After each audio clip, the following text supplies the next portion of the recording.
In our second example, we're going to do some complex division. And here we have two complex numbers, 2 minus 3i and 4 plus 6i. And what we want to do is we want to divide the first number, 2 minus 3i, by the second, 4 plus 6i. So in other words, what we're trying to compute is 2 minus 3i divided by 4 plus 6i in symbols. And what does it mean, again, to compute it? It means to write this as a real number plus a real number times I. And it's not currently in that form. So what we're going to do is we're going to multiply by the conjugate expression.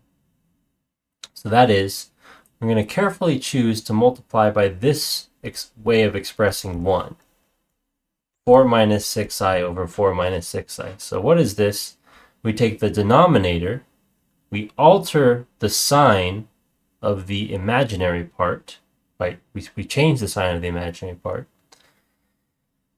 And we take that new expression and we use that to essentially write the number 1. So we have a number divided by itself, so that's essentially just multiplying by 1. And the point of doing that is, well, now we can multiply the numerators and denominators. And we're going to see that in the denominator, we get something nice happening. So let's be careful about this. Again, to multiply complex numbers, we FOIL. So let's do the numerator first, then the denominator. We get 2 times 4 plus 2 times negative 6i plus negative 3i times 4 plus, all right, so now we are going to see why it's important to be careful with parentheses. We have 2 negatives, and then we have 2 i's. That's going to give us another negative. So there's lots of negatives going on in that last term. It's important to remember which terms were negative and which weren't. Now in the denominator, we'll come back to the numerator in a second. In the denominator, we're going to get 4 times 4, or I'm going to choose to write that as 4 squared. And then we're going to get the outside term, so that's 4 times negative 6i, plus the inside term, that's 6i times 4. And then we're going to get plus 6i times negative 6i for our last terms. All right. Let's actually continue that denominator computation because we're going to see something happening here. So we're going to get 4 squared. For the moment, I'm going to leave that as 4 squared. And then 4 times negative 6i is negative 24i.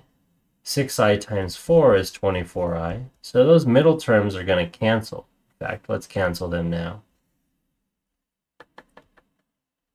And then we're going to get 6i times negative 6i. That's negative 36i squared. That's what our denominator is. And in fact, maybe I'm even going to leave that as 6 squared times I squared.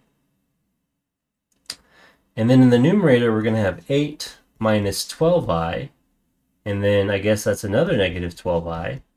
And then negative times negative is positive, so that's a plus 18i squared. Scroll down here for a second.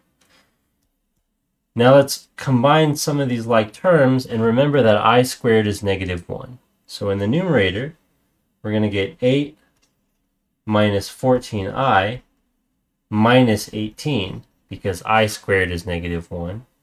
In the denominator, we're going to get 4 squared. And then that last term is negative 6 squared I squared, but I squared is negative 1. So that's going to be plus 6 squared.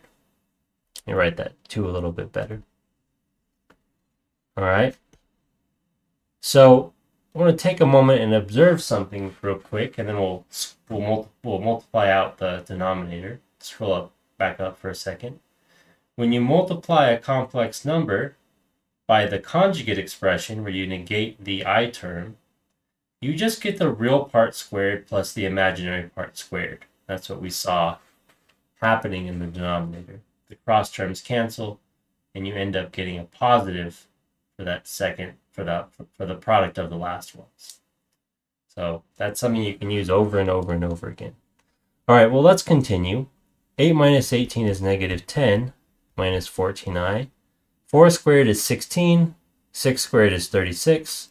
Maybe above that we'll write 16. And this one's 36. 16 plus 36 is 52. So that's looking pretty good. However, we need to write this as a real number plus a real number times I. So whenever you're dividing a binomial expression, so a sum of terms, by a single number, you divide each one of those by that, each one of the terms by that number. So we'll get negative 10 over 52 minus 14 over 52i.